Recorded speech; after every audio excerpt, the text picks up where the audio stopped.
तो अब हमें एक और क्वेश्चन गिवन है।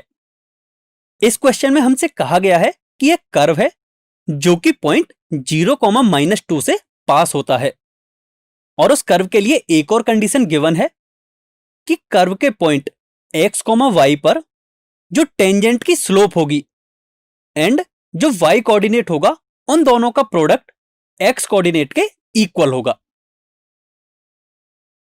तो अब हमें सबसे पहले यह देखना है कि हम इस क्वेश्चन को डिफरेंशियल इक्वेशन की हेल्प से कैसे सॉल्व करेंगे।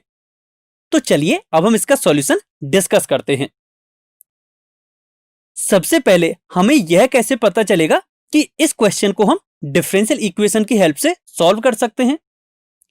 तो यदि आप देखोगे तो इस क्वेश्चन में किसी कर्व के टेंजेंट के स्लोप की बात हो रही है और हम जानते हैं कि किसी भी कर्व के टेंजेंट की जो स्लोप होती है वो dy/dx के इक्वल होती है और हमें एक कंडीशन गिवन थी कि जो टेंजेंट का स्लोप है एंड y कोऑर्डिनेट का प्रोडक्ट x कोऑर्डिनेट के इक्वल होगा। तो टेंजेंट का स्लोप है dy/dx और y कोऑर्डिनेट होगा y, यानी कि y इंटू dy/dx x के इक्वल होगा।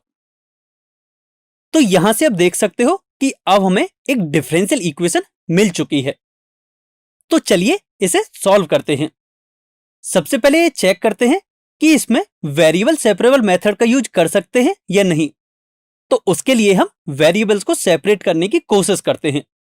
तो हम इसे लिख सकते हैं y dy is equal to x dx। यहां आप देख सकते हो कि वेरिएबल सेपरेट हो चुके हैं।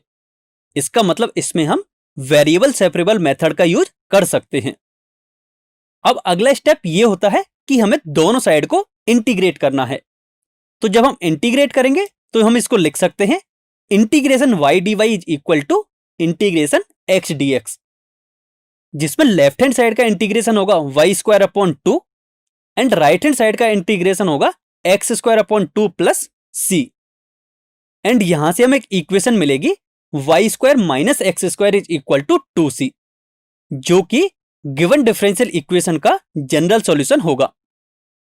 यानी कि हमें उन कर्व्स की इक्वेशन मिल चुकी है जो कि जो क्वेश्चन में हाईलाइटेड पार्ट है उस कंडीशन को सेटिस्फाई करते हैं। लेकिन क्वेश्चन में एक और कंडीशन गिवन है कि हमें केवल उस कर्व की इक्वेशन चाहिए जो कि 0, -2 से भी पास होता है।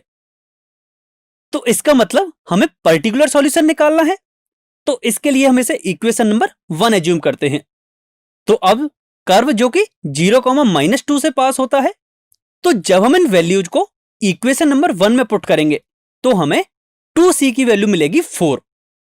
और जब ये 2c की वैल्यू हम इक्वेशन नंबर 1 में सब्स्टिट्यूट करेंगे तो हमें इक्वेशन मिलेगी y² - x² is equal to 4, जो कि हमारा करेक्ट आंसर है।